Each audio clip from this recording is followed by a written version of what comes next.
Bonsoir à toutes et à tous. Nous avons la lourde tâche de faire la dernière table ronde. On a prévu 2h30, si ça vous va. Donc je suis Pierre-Emmanuel Costeux, j'ai le plaisir de co-diriger un cabinet qui s'appelle Family & Co, dont le métier depuis 20 ans est d'accompagner des entreprises familiales dans leur transmission et leur vision de long terme. J'ai entendu dans plusieurs tables rondes précédentes, nous avons les solutions. Avec plusieurs centaines d'entreprises familiales accompagnées, je confirme que nous avons les solutions dans les entreprises. Donc j'ai la chance d'avoir avec moi 3 entreprises qui sont plus que centenaires, 2 familiales et un grand groupe mondial, sur 3 métiers qui sont cruciaux en termes d'engagement durable, de transition énergétique, etc. Puisque nous avons les métiers du TP, les métiers de l'énergie et les métiers de la grande consommation. Est-ce que chacun de vous peut prendre 30 secondes pour dire qui il est et quelle est son entreprise? À tout seigneur, tout honneur, on va commencer par les dames. Caroline, s'il te plaît. Bonsoir, bravo d'être encore là. On va essayer de vous épargner. Caroline Schild, je suis directrice de la transition et du développement durable dans le groupe Picotti. Le groupe Picotti, c'est un groupe familial, centenaire, indépendant, né de la distribution des énergies fossiles, qui a pour ambition de devenir un énergéticien majeur dans les territoires et qui a compris qu'il devait se transformer. Et mon rôle, effectivement, c'est d'accélérer les transitions chez Picotti. Caroline, Franz. Bonsoir, je suis Franz Besnik, je lead l'innovation durable à Procter & Gamble. J'aime à dire que je suis, en 3 mots, dans le business de rendre le durable désirable. C'est mon job. C'est une obsession et c'est probablement schizophrénique. Le groupe Procter, donc juste pour donner un peu de contexte, 80% quand on regarde nos maisons et l'habitat, 80% de l'eau qu'on utilise concerne les produits de soins de beauté, d'hygiène, lavage de la maison, lavage des surfaces, lavage du linge, lavage de la vaisselle. Ça, tout ce bloc-là, c'est 70% du business de Procter dans le monde. Donc, on agit directement sur cette eau. Et je dois réinventer les usages dans la maison pour réduire cette eau chaude, avec un double enjeu. La ressource eau, évidemment, mais la ressource énergétique et la décarbonation. Parce qu'à partir du moment où on sera capable de réduire cette eau chaude, alors on pourra décarboner. Merci, Franz. Cédric. Bonsoir, Cédric Gouillot, donc je représente l'entreprise Charrier et je remplace au pied levé Germain Charrier qui a été retenu. Donc on est une entreprise familiale de 1800 salariés présente sur les métiers du travaux publics, sur différents métiers du travaux public, le TP en général, les carrières, le recyclage des matériaux, le génie civil, le génie écologique, la déconstruction et le paysage. On est une entreprise qui a 127 ans, implantée sur l'ouest de la France. Pour ma part, je m'occupe d'un territoire qui regroupe 5 départements, 3 en Nouvelle-Aquitaine et 2 sur le sud des Pays de Loire. Donc notamment la Charente-Maritime avec 3 implantations à La Rochelle, Rochefort et Surgères. Merci à tous les 3. On sait que vous êtes convaincus de la nécessité et de votre capacité en même temps à transformer vos business models. C'est de ça dont on va parler maintenant. Et avant de transformer, il faut réfléchir à comment transformer vos modèles. Et donc j'aimerais vous poser à chacun 2 grandes questions. Comment est-ce qu'on conduit une réflexion sur la durabilité de son business? Et comment est-ce qu'on fait en sorte que cette réflexion soit durable dans le temps et se transmette, quelles que soient les personnes qui conduisent cette réflexion et qui portent cette innovation durable? Franz. Je vais commencer. Donc, Procter est une entreprise quasi bicentenaire qui sert 5 milliards de consommateurs dans le monde au quotidien. Et depuis assez longtemps, on a défini notre mission comme celle d'améliorer la vie des citoyens au quotidien. Il y a 15 ans, on a rajouté « et pour les générations à venir ». On a introduit cette question de durabilité très fortement dans notre déclaration de mission. Il y a vraiment 3 caractéristiques. Une fois qu'on a fait ça, on n'a rien fait. En fait. On a juste déclaré une intention. Il y a vraiment 3 caractéristiques qui, je pense, sont importantes dans ce travail qu'on a fait depuis, en tout cas pour ma part, 8 ans. Ces 3 points sont 1, le développement durable doit être absolument partie intégrante du business. C'est-à-dire que si c'est dissocié, ça ne marche pas. Ça ne prendra jamais l'échelle des 5 milliards de consommateurs qu'on sert au quotidien. Et ça doit être l'enjeu. Changer dans des modes de vie plus durables à cette échelle-là. Premièrement, la partie intégrante du business. Deuxièmement, partie intégrante de l'organisation. Quand je parle de l'organisation de Procter & Gamble, je parle de 90 000 employés. C'est-à-dire qu'en fait, le département du développement durable dans lequel je suis est constitué de 15 personnes. On peut être choqué, on va dire, wow, Procter & Gamble, 15 personnes à peine pour faire du développement durable. Ce n'est pas la façon dont je le vois. En fait, je suis en charge de la recherche et développement pour la corporation. J'ai mes collègues qui font du marketing, de la finance, mais ça, c'est juste 15 métiers. Notre rôle, c'est d'aider les 90 000 employés à faire le développement durable au quotidien. Et ça, c'est l'enjeu. Donc, si je fais bien mon job doit disparaître.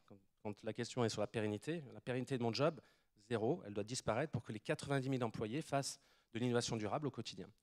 Et le troisième caractéristique, c'est ça doit dépasser les frontières de Procter. Et spécialement quand on a une échelle comme la nôtre, on doit être capable de l'idée des changements industriels, des changements systémiques, en l'occurrence à l'échelle de l'industrie, de secteur, de catégorie, ou même de l'habitat. Et on en parlera un peu plus ce soir ou demain matin. Merci Franz.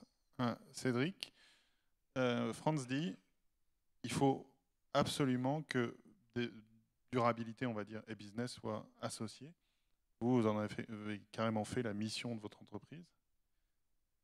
Oui, en effet, on est aujourd'hui entreprise à mission. Alors, je vais partir du point de départ de cette réflexion qui a été menée. Alors, j'y ai pas participé, moi, mais je sais qu'elle a été menée au début des années 2000, période où l'entreprise était en forte croissance. Elle a été menée par la 4e génération et elle a été présentée en 2005 sous le nom du mot « agir », et précisément « agir pour que ça dure ». Elle a été menée avec plusieurs attentes. Comment réfléchir à la transmission d'une entreprise qui grossit assez rapidement, comment prendre en compte nos impacts dans une profession où les impacts, le BTP est le premier pourvoyeur de carbone, et comment mener cette réflexion en prenant en compte tous ces aspects-là. Donc ça a décliné en 2005. L'avantage d'avoir une réflexion qui a été menée il y a plus de 20 ans, c'est qu'aujourd'hui, elle a percolé, elle a infusé. Et je rebondis sur ce que tu disais, Franz, 15 salariés sur 90 000. Aujourd'hui, 20 ans après, j'ai le sentiment que chez Charrier, c'est 1800 salariés sur 1800 qui sont concernés par ces problématiques et ces enjeux. Merci Cédric. Caroline, chez vous, je crois que la réflexion, ou en tout cas la transformation est plus récente. Elle est arrivée avec votre génération. En tout cas l'avènement ou l'arrivée au pouvoir de votre génération, notamment la vôtre et celle de votre frère. Pouvez-vous nous dire comment ça s'est passé, notamment au cours des 3 dernières années, si je ne dis pas de bêtises? Alors nous, on est des bébés de la transition, en fait. Mais on fait ça avec ferveur et on y croit. Je dirais que mon rôle déjà en tant qu'aîné de la génération 4, c'est de transmettre une entreprise robuste et vertueuse aux générations futures. Générations d'actionnaires futurs, mais aussi aux enfants de nos collaborateurs et à nos clients. Donc, partant de ce temps-là, je pense que le propre des entreprises familiales, c'est leur résilience, c'est de regarder le temps long. Et effectivement, avec mon frère, nos cousins, mais y compris avec les générations précédentes qui nous regardent d'un œil bienveillant, agir, c'est effectivement d'agir pour devenir un vrai partenaire de décarbonation. On a compris qu'il fallait qu'on change. On a participé à la Convention des entreprises pour le climat il y a 3 ans maintenant, la première version nationale. Et là, on a compris en profondeur. Donc déjà, on a réalisé une vraie transition intérieure et on a rédigé les plans de transition de Picoty après avoir rédigé aussi les plans de transition générationnelle parce qu'il se trouve qu'on fait face à plusieurs transitions en même temps dans le groupe Picoty. Donc, effectivement, on doit devenir un vrai partenaire de décarbonation. C'est pas la transition énergétique de Picoty qu'il faut qu'on réussisse, c'est celle de nos clients. Ça paraît totalement évident, mais quand on a compris ça, on a complètement changé de braquet. C'est bien au commerce que ça se passe. C'est bien sur notre scope 3, le scope 3 de notre bilan carbone. Hein, c'est plus de 99% de notre bilan carbone se situe sur l'utilisation des produits qu'on commercialise. J'ai oublié de le préciser, mais je crois qu'on a une population assez locale qui nous connaît peut-être, mais on est plus connu sous la marque Avia avec les stations en bord de route. Je précise quand même. Mais voilà, du coup, comment on désinvestit progressivement les fossiles, alors même que c'est eux qui financent notre transition énergétique, pour pousser fort et vite sur les alternatives bas carbone, au rythme où elles seront accueillies par nos clients, en faisant en sorte qu'à chaque usage, à chaque territoire, son mix énergétique. On ne croit pas à un mix énergétique. Voilà, donc il faut qu'on pousse plusieurs énergies, donc on change de métier, on devient expert de plusieurs énergies. Là où on a tout le temps parlé de carburant liquide, il faut qu'on commence à parler en kilowattheure. On a commencé à commercialiser du gaz en 2014 et de l'électricité il y a 5 ans. On devient expert de la mobilité électrique. Maintenant, on a des stations hydrogène.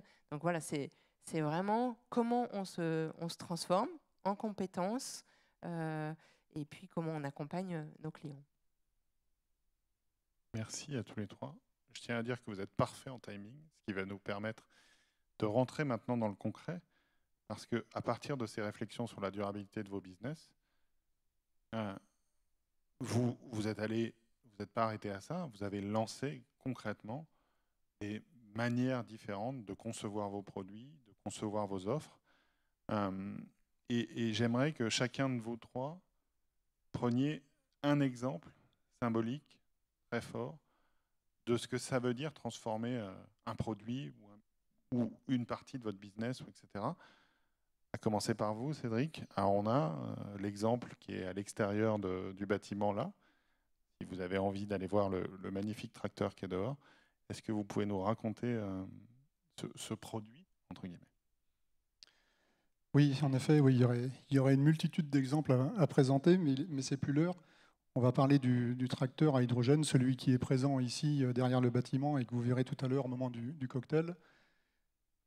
Ça, c'est un projet qui date d'il y a 3 ans environ, avec la volonté de montrer la voie sur les nouvelles énergies. On n'est pas du tout sur un sujet de rentabilité. Hein. Quand on se lance sur l'innovation, c'est complexe, c'est périlleux, c'est difficile, on prend des murs à chaque instant et on repart. Tout ça pour montrer la voie à ses salariés, montrer la voie à nos confrères, à nos clients et être un acteur, qui s'engage vers cette évolution. Donc on est parti d'un tracteur agricole tout simple, comme on en voit sur nos chantiers. Il a été refité, c'est-à-dire que le moteur thermique a été déposé, remplacé par un moteur électrique et auquel on a ajouté une pile à combustible pour fonctionner à l'hydrogène. Donc aujourd'hui, ce tracteur a été testé sur un chantier, expérimenté plutôt sur un chantier. Il est retourné en usine, il a été amélioré, il a évolué et il est enfin prêt, j'ai envie de dire, après pas mal de déboires. Il est ici. On veut, alors il va certainement voyager sur des chantiers où on sera accompagné de clients qui auront envie de s'intéresser à ce sujet-là et la décarbonation de nos chantiers. Et on veut aussi lui inscrire un port d'attache à La Rochelle sur notre plateforme de recyclage pour pouvoir livrer nos clients, livrer nos matériaux recyclés avec un moyen de transport décarboné. Donc on serait sur un modèle complet. Modèle qui s'appuie aussi sur toute une dynamique autour de l'association Maire, qui réunit pas mal d'entreprises locales et d'acteurs locaux. On pourrait citer la ville de La Rochelle, mais aussi le port de La Rochelle. Et on peut citer Picoty, puisqu'on a travaillé en parallèle, mais tu en parleras, en parallèle d'un projet Picoty d'une station de distribution hydrogène. Donc aujourd'hui, on est prêt. Voilà, on attend maintenant que d'autres s'engagent avec nous pour le faire tourner. On répond à des affaires localement. Alors voilà, qui sera le premier à s'offrir un chantier avec ce tracteur à hydrogène? C'est une première en France, donc on est prêt, on vous attend.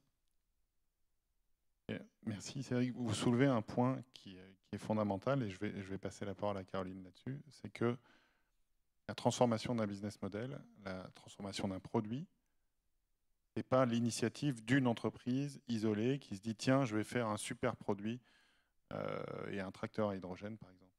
Ça suppose une interconnexion entre les acteurs publics, privés, etc.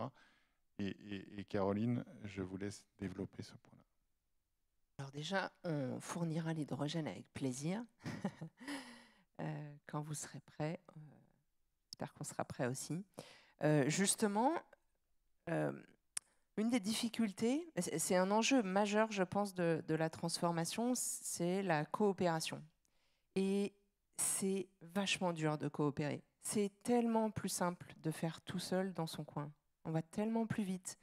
Et depuis 100 ans, alors même si on est très ancré dans nos territoires, on a plutôt l'habitude de faire seul. Donc, nous, ça remanie complètement notre façon de voir le business.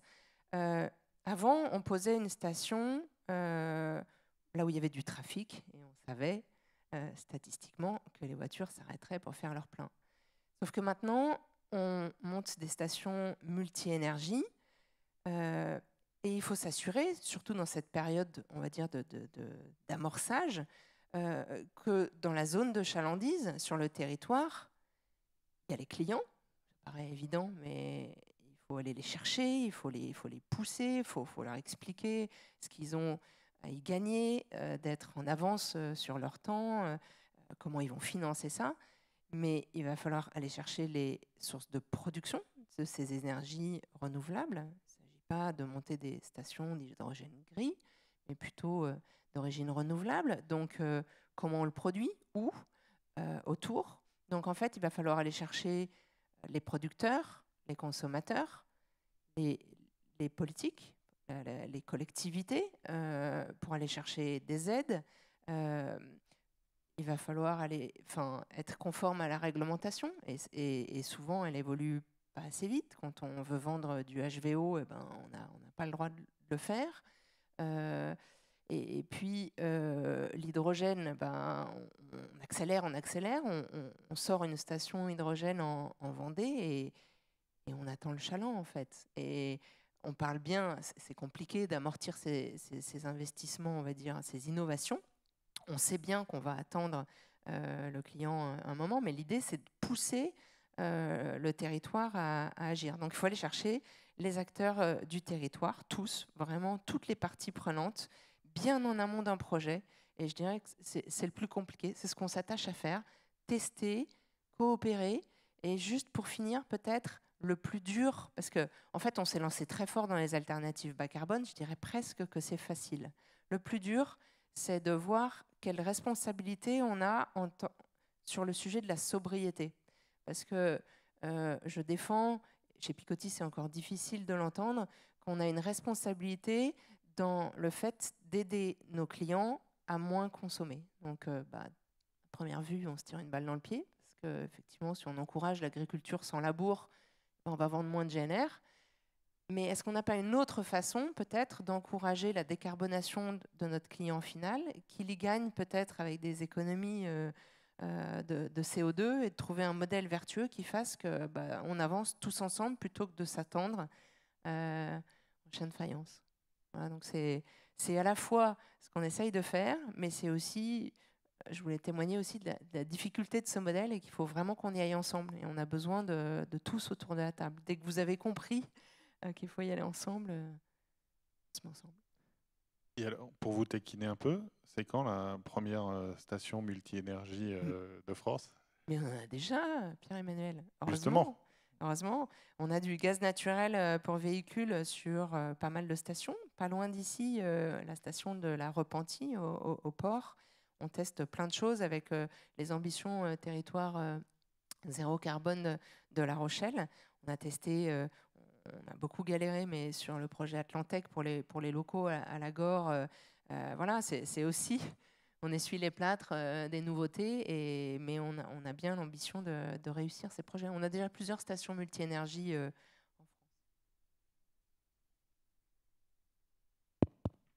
en France. Je t'embêtais à dessein. On a parlé transport, voire agriculture. On a parlé énergie. Si on parlait grande conso. Avec plaisir. Donc à Procter, on a défini que notre plan d'action doit être à 3 niveaux. Le premier, c'est qu'on doit absolument réduire notre propre empreinte, tout ce qui est à 100% sous notre contrôle. Notre empreinte de production, nos matériaux. Ça, c'est le premier échelon. Le deuxième, c'est aider nos consommateurs, nos 5 milliards de consommateurs, à réduire leur empreinte écologique. Et là, l'eau chaude, c'est le cœur du réacteur. 70% en fait de l'empreinte Procter globale est sous forme d'eau chaude dans la maison des 5 milliards de consommateurs qu'on sert. Le troisième, c'est, comme je disais, avoir un effet d'échelle, c'est-à-dire être capable de l'idée des transformations systémiques pour l'industrie, pour l'habitat. Donc aller bien au-delà des frontières de Procter & Gamble avec nos partenaires. Alors je prends un exemple, puis j'en ai un que je citerai demain matin. J'aime bien cet exemple parce qu'il touche les trois.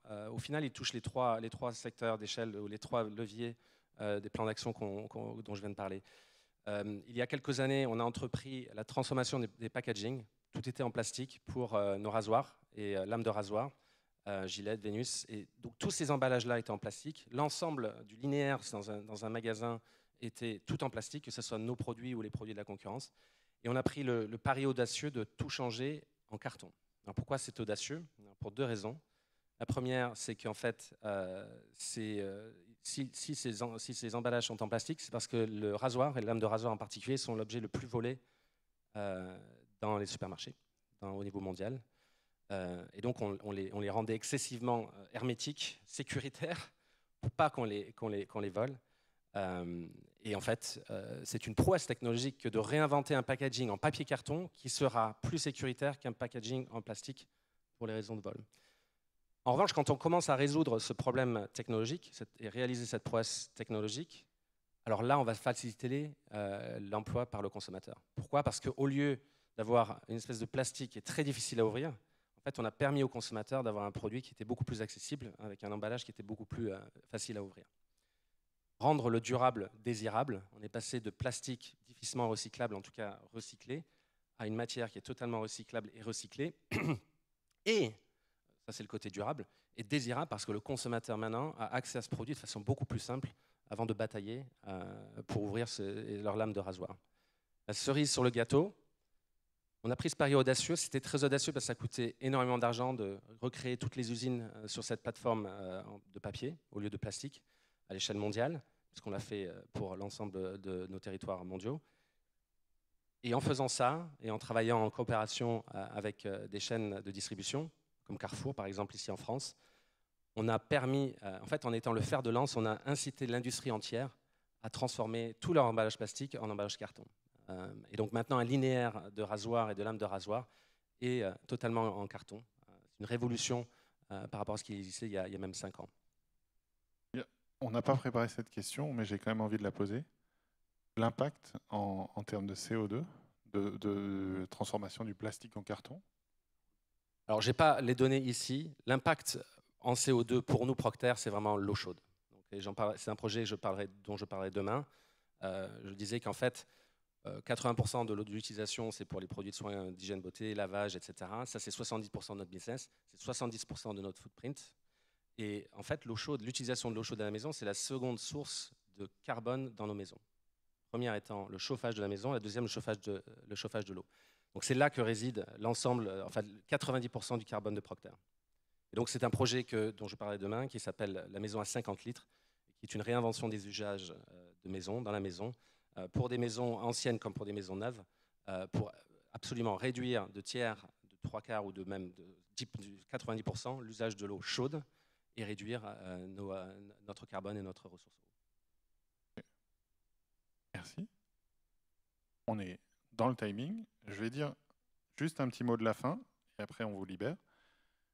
D'abord, ce qui nous a frappé en préparant ce propos, c'est qu'en fait, il y a énormément de similitudes entre une entreprise non familiale, bicentenaire comme Procter, et des entreprises familiales, centenaires comme Picoty ou Charrier. Ces similitudes, elles tiennent à cette recherche de durabilité et d'impact et d'ancrage et de présence dans le temps. La deuxième chose qui nous a frappé, c'est que les entreprises, on parle là, ont conscience du levier qu'elles ont pour transformer leur business et trouver des solutions avec un impact carbone plus limité. Et donc c'est quand même une vraie note d'espoir, c'est avec ça qu'on a envie de vous laisser, que des entreprises de 100 ans ou de 200 ans aient une vraie modernité et une vraie capacité de transformation autour de la durabilité de leur business. Et cerise sur le gâteau, pour reprendre l'expression à l'instant, en faisant ça, elles deviennent des entreprises hyper attractives parce qu'elles donnent du sens à leur métier et à leur business, et donc elles sont attractives pour leurs collaborateurs, pour leurs clients, et donc pour la durabilité aussi économique de leur business. Voilà, merci. Je laisse la main à Myriam.